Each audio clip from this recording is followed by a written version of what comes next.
mga kalingap, welcome back to my YouTube channel. Sa hindi pa po nakasubscribe sa aking YouTube channel, ayan, pasubscribe na po and click the notification bell para po updated po kayo sa aking mga video na ina-upload mga kalingap. At bago ko po umpisahan ang aking reaction video ay shout out muna tayo kila Kuya Bal Santos Matubang, Kate Edna Vlogs at Kalingap Rab, at sa lahat po ng mga ambassador, no, mga scouters, deputy dyan sa landing pad. Ayan, mega love shoutout po sa lahat. At sa lahat po ng mga OFW na walang sawang sumusuporta po sa Team Kalingap. Ayan, mag-iingat po tayong lahat kung saan man po kayo ng mundo ng dako ng mundo naroon ngayon. At ayun nga guys, no, nakuha ko po itong video na ito kay Kalingap Edo sa kanyang tinutulungan na si Tinay, mga kalingap. So ayan guys, samahan niyo po akong panoorin ang clip video na nakuha ko po kay Kalingap Edo. Kuya. Okay lang, ito. Kakauwi lang namin galing Albay. Opo. Ay, salamat po. Salamat po. Nagabala pa kayo. Kaya nga po. Upo ka muna tayo. Ay, Nay. Upo muna rin po kayo. At konting... May ba din nakaanto si Papa mo? Pagka naplatan lang. Grabe. Ayun daw nga. Sige na. Yan po. pong yan pong babasagin. Wala, hindi pa nakaluto dito. Wala. Biglaan po yung biglaan po yung pagpunta dun ay yung mga nagboboto daw po. Boboto kasi ano na. Opo.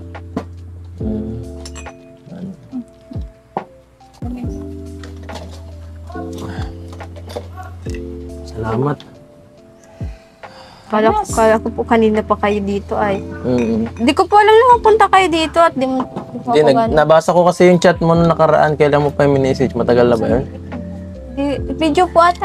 Hindi, nag-message ka nung nakaraan. Nakita ko lang kasi hindi ko friends yung yung message mo. Hindi ko yung ginamit mong account. Diba? Kaya mahigit nagbasa-basa. Nalak po yung isa kong account kaya di na nabubuksan. Mahigit nga nabasa ko. Sabi ko, ay, si Tinay pala ito. At sabi mo doon is, yung tungkol nga sa mo, may problema dito sa bahay nyo. At dahil sabi mo nga dati, hindi ito sa inyo, di ba? Opo, hindi po sa amin.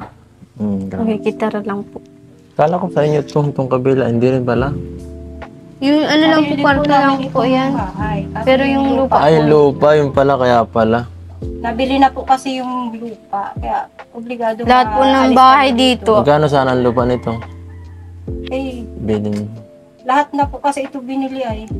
Ay, buong lupa. Ito, 14 hectares. Ay, kaya pala, kala ko lang, magkahiwalay. Ano po yan, gagawin daw po? Matitirang bahay lahat kami dito.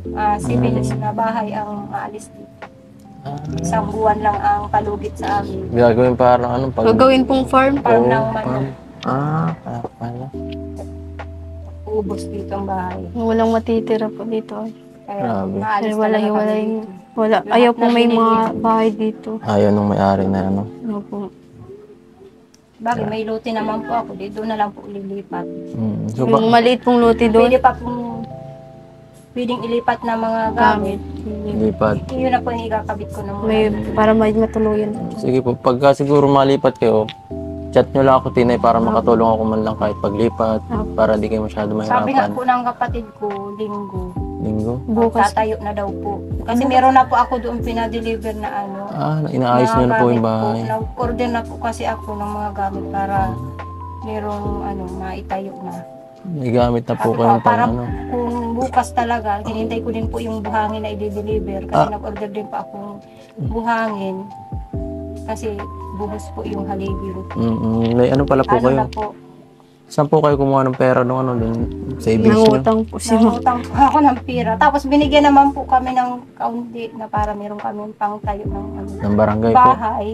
Binigyan po ako ng Lola. mother ni Agum, ni asawa.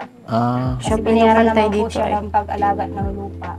Binigyan kami ng 10,000. Tapos yung Yung po, yung po. binigay, in-order ko na po ng mga gamit. Tapos magkano po inutang nyo? Sa hindi pa po nakasubscribe dito kay Kalingap Edo, ayan, pakasubscribe na po at don't skip ads para mas marami pa siyang matutulungan dyan sa Pilipinas. Lalo na po ang kanyang mga pinapaaral, no, mga Kalingap Edo ay may mga pinapaaral. Ayan, no. At ito nga, isa dito si Tinay, no, na napuntahan niya, no, na ayun pala ay si Tinay ay nabigyan ng pag-asa muli ni Kalingap Edo. Mabuti na lang nakita ito ni Kalingap Edo at nakapag-aral ulit siya, no, mga Kalingap. At deserve naman ni Tinay na matulungan talaga dahil sila ay kapos sa kanilang pang-araw-araw dahil ang kanyang mga magulang naman ay wala ding mga trabaho. Kung ano lang yung trabaho na yung hindi naman ganun kalaki yung mga sahod nila, ayun lang siguro kasi nga sa kahirapan din ng buhay, no, mga Kalingap. At ayun, napakaswerte ni Tinay kasi isa siya sa mga natulungan ni Kalingap Edo, mga Kalingap. At Tinay nga ay mag-aaral na rin, no. At ito ay isang DJ, no, mga Kalingap. At sana ay si Tinay ang makuha nilang maging DJ pag kinasal na sila ni ni Beyonce. Kasalan talaga. Sa takdang panahon, 'di ba? In the future, malay natin, 'di ba, mga Kalingap? Kung talagang gusto nagkakagustuhan sila ni Beyonce, 'di ba? At itong si Tinay ay talagang magaling pala ito mag-DJ, mga Kalingap. At ayun nga, no. Papag-aralin ito ni Kalingap Edo, no, at sila Arjen ba yun? Yung isa pa, sino pa yung isa? Yung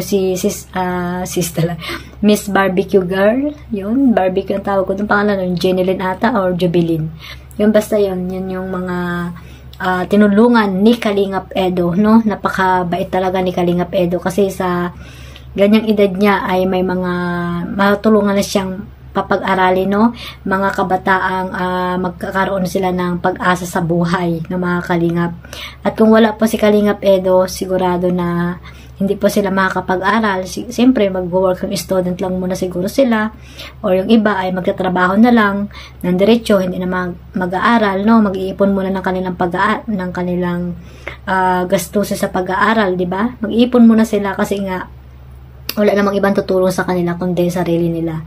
At yung mga magulang naman nila ay kapos din sa mga gastusin sa kanilang pang-araw-araw na pangangailangan. Kaya napakaswerte po nitong mga batang ito, no, na nabigyan ng pag-asa ni Kalingap Edo. Sana ay maging lang sila, wag sila magbabago, no, pagdating ng panahon na makapagtapos sila ng pag-aral ay sana ay lingunin din nila si Kalingap Edo, no, mga Kalingap.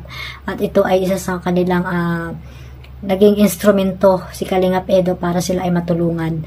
At syempre sa pamagitan din ng mga sponsor na walang sawang tumutulong dito kay Kalingap Edo para po magampanan, ayan, matulungan din pala, ayan, ni Kalingap Edo yung kanyang mga tinutulungan dahil din po sa mga mabait na sponsor. So ayun lang guys, no, suportahan lang po natin si Kalingap Edo, no, yung kanyang mga charity works, no, hindi lamang sa love team nila ni Edsay, ni Beyonce, ayan, suportahan din po natin ang kanyang mga charity works, mga Kalingap. At syempre suportahan natin ang love team nila, no, na Edsay, ayan, mga Kalingap, no. At patuloy lang tayo magmaraton sa kanilang sa vlog ni Kalingap Rob sa kanila na love team na Edsay, ayan. Suportahan po natin sila, mga Kalingap. Namati ang aking mata. So hanggang dyan lang, no, mga Kalingap. At siyempre huwag natin kalimutang suportahan si Kuya Bal Santos Matubang, Ate Edna Vlogs at Kalingap Rob, at sa lahat po ng mga nasa landing pad, no, mga ambassador, deputy, no, suportahan po natin sila dahil sila po ay isa sa mga nakakatulong po kay Kalingap, kay Kuya Bal Santos Matubang at sa Team Kalingap, dahil sila ang mga tao doon sa landing pad na nagpapalaganap ng mga pagtulong, no, sa iba't ibang lugar. Yan, yung mga landing pad, Davao, Gumaka, sa Samar at sa Dunsol, ayan. At ngayon po magkakaroon na rin sa Naga ng isa pang landing pad. So sana suportahan po natin silang lahat.